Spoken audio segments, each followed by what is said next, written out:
Assalamualaikum warahmatullahi wabarakatuh. Selamat pagi anak soleh dan soleha semua. Bagaimana kabar anak-anak hari ini? Semoga semuanya selalu dalam keadaan sehat walafiat serta senantiasa dalam lindungan Allah Subhanahu wa taala. Amin. Allahumma amin. Nah, anak-anak di pagi hari ini berjumpa lagi bersama Pak Roman dalam mata pelajaran PAI. Dalam kesempatan kali ini kita akan melanjutkan pembelajaran kita ya, dengan tema yang berjudul Mengenal Nama-Nama Allah dan Kitab-Kitabnya, dengan subtema Mengenal Nama Kitab-Kitab Allah. Namun, sebelum pelajaran dimulai, marilah kita semua berdoa kepada Allah Subhanahu wa taala dengan harapan semoga kita semua dimudahkan dalam belajar serta ilmu yang kita peroleh dijadikan ilmu yang barokah, manfaat di dunia maupun di akhirat. Amin. Allahumma amin. Berdoa bersama dengan Pak Roman, posisi tangan menengadah semua. Ikuti bacaan doanya. Bismillahirrahmanirrahim. Raditu billahi rabba wa bil islami dina wa bi Muhammadin nabiyya wa rasula. Rabbi zidni ilma warzuqni fahma waj'alni min ibadika salihin. Amin ya rabbal alamin. Baik, mari kita masuk pada materi pembelajaran kita. Yang pertama, yang Mbak Guru jelaskan, tujuan pembelajaran kita adalah peserta didik mampu meyakini adanya kitab-kitab suci Allah Subhanahu wa taala. Tujuan yang kedua, memahami makna diturunkannya kitab-kitab Allah Subhanahu wa taala kepada Rasulnya. Itu pokok tujuan pembelajaran kita. Baik, mari kita masuk pada pokok materi kita ya. Dengan subtema mengenal nama-nama kitab Allah Subhanahu wa taala. Orang yang mukmin atau orang yang beriman wajib meyakini atau beriman kepada kitab-kitab Allah Subhanahu wa taala. Nah, beriman kepada kitab Allah termasuk rukun iman yang ketiga. Nah, adapun perintah ya, perintah beriman kepada kitab Allah itu tertuang dalam Quran surat An-Nisa ayat 137 yang berbunyi A'udzu billahi minasy syaithanir rajim. Ya ayyuhalladzina amanu aminu billahi wa rasulihi wal kitabil ladzi nazzala ala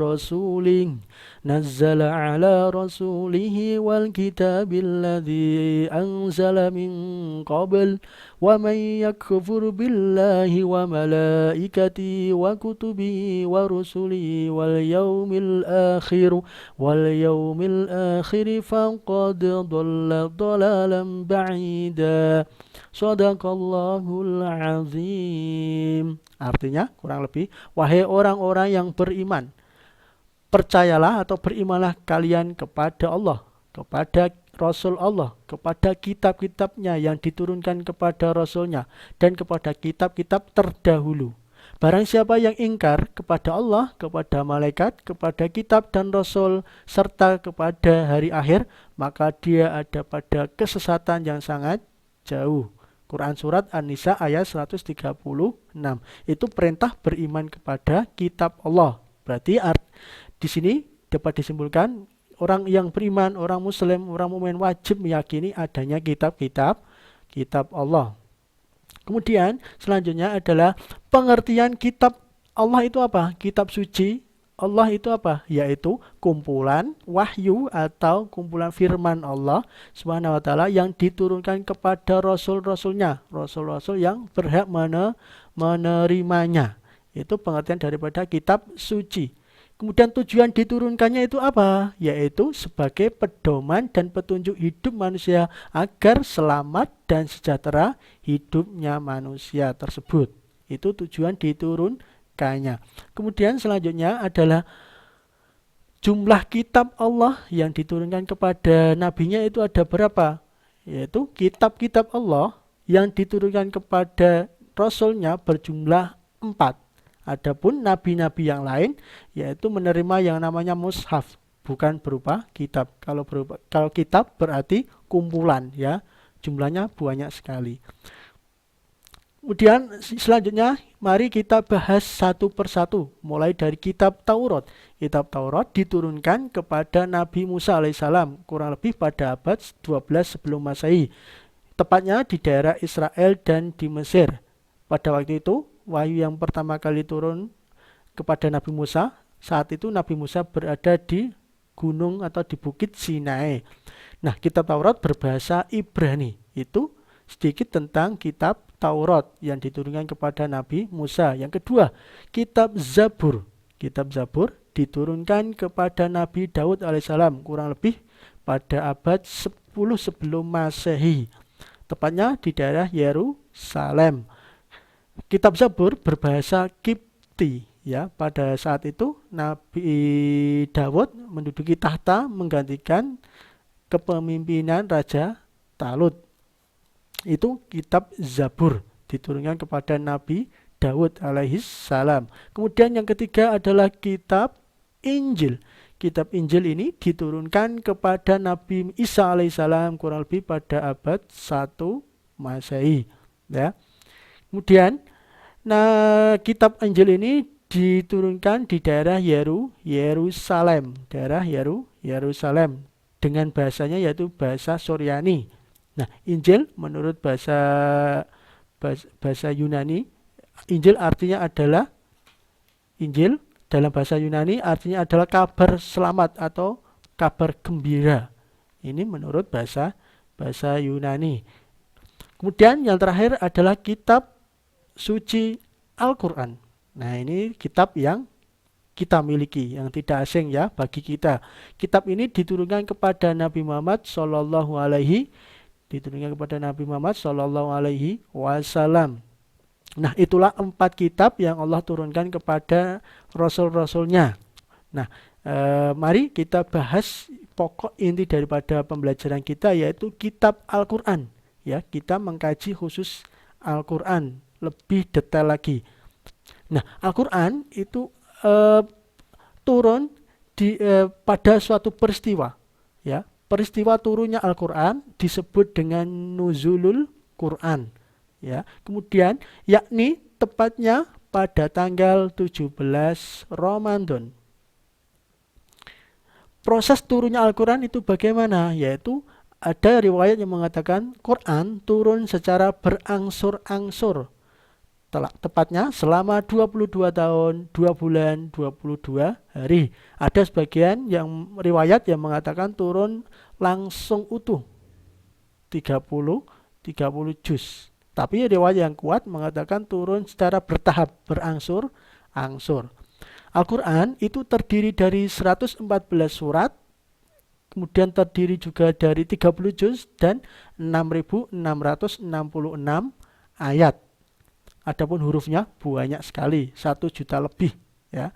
Nah, pembagian ayat dan surat di dalam Al-Quran itu dibagi menjadi 2. Ada yang namanya ayat atau surat Makkiyah, yaitu apa pengertiannya? Yaitu ayat atau surat yang diturunkan di kota Mekah atau turun sebelum Nabi Muhammad SAW hijrah dari Mekah ke Madinah. Kemudian yang kedua ada yang namanya surat atau ayat Madaniyah. Artinya apa? Yaitu diturunkan di kota Madinah atau sesudah Nabi Muhammad hijrah. Ini pembagian ayat dan surat dalam Al-Quran. Kemudian pada waktu itu siapa yang mencatat atau menulis Al-Quran? Yaitu yang terkenal adalah sahabat Zaid bin Sabit. Yaitu sejak zaman Khalifah Utsman bin Affan, ya. Salah satu dari 4 Khulafaur Rasyidin. Yang pertama ada Abu Bakar, Umar, Utsman, Ali. Nah, pada zamannya Khalifah Utsman bin Affan ini Al-Quran kemudian dibukukan, sehingga Quran pada waktu itu disebut dengan Mushaf Utsmani atau Mushaf Al-Imam, karena pencatatannya ada pada zaman Khalifah Utsman melalui sahabat Zaid bin Sabit. Itu tentang pencatatan Al-Quran. Kemudian wahyu yang pertama kali turun kepada Nabi Muhammad SAW melalui malaikat Jibril itu apa? Yaitu Quran surat Al-Alaq ayat 1-5 yang berbunyi Bismillahirrahmanirrahim. Iqra bismi rabbikal ladzi khalaq khalaqal insana min 'alaq Iqra wa rabbukal akram alladzi 'allama bil qalam 'allamal insana ma lam ya'lam. Nah, itu 5 ayat yang pertama kali turun kepada Nabi Muhammad. Ayat pertama tentang Iqra, artinya apa? Perintah untuk membaca. Ya, perintah untuk membaca supaya kita pengalaman dan banyak pengetahuan. Nah, pada waktu itu wahyu tersebut turun ada di Gua Hira. Nabi Muhammad berada di Gua Hira. Dan usia Nabi Muhammad pada waktu itu adalah 40 tahun.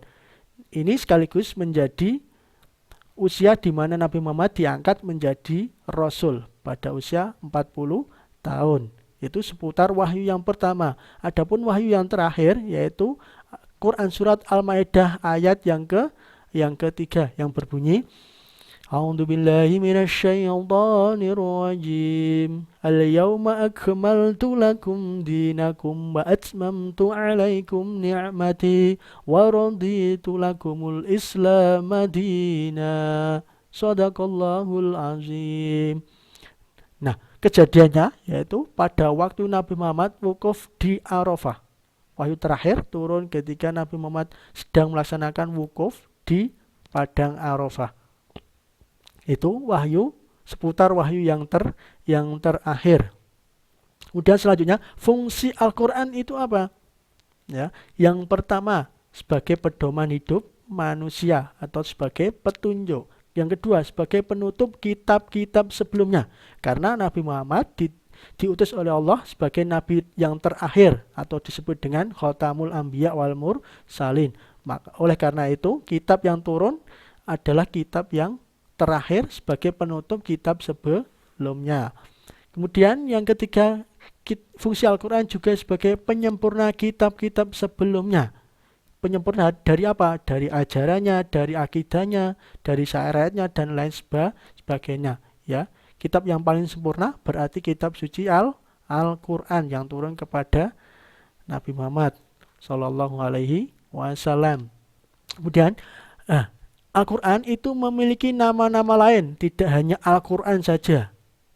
Yang pertama ada yang namanya Az-Zikru, artinya adalah peringatan. Yang kedua, Quran juga disebut dengan Al-Bayan, artinya penjelasan.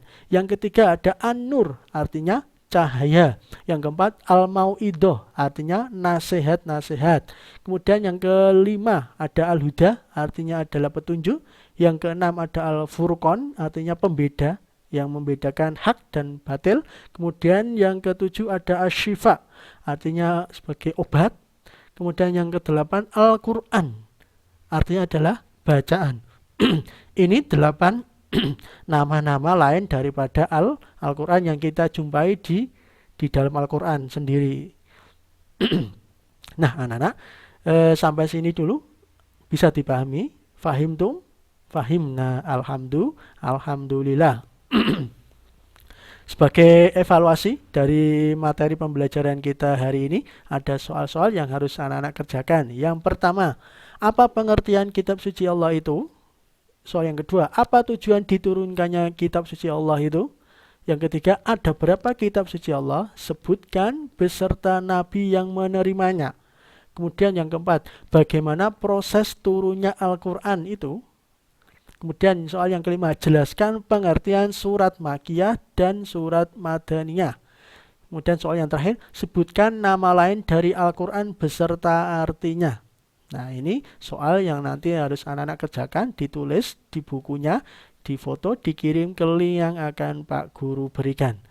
Nah, anak-anak, demikianlah pembelajaran kita hari ini. Semoga materi yang disampaikan Pak Roman bermanfaat bagi kita semua, serta ilmu yang diperoleh dijadikan ilmu yang barokah dan manfaat di dunia maupun di akhirat. Cukup sekian dari Pak Guru. Ihdinas siratal mustaqim. Syukran wal afu minkum. Wassalamualaikum warahmatullahi wabarakatuh.